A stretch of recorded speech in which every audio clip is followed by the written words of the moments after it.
what is the context of this particular topic. When you prepare your current affairs, 4 questions are important. You have to make notes of the news article based on 4 questions. What are those 4 questions of strategy? One is, why this particular topic in news, or the context of this particular topic. For example, have you heard about GST?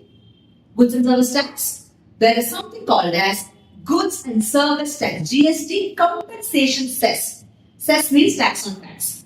So now, when you take this topic, how will you read it? The entire article, no need to read initially. Just from the introduction, why are you studying it? Why this particular topic in news? Because the central government and state government had a juggernaut or a conflict with regard to the revenue from indirect tax called as GST.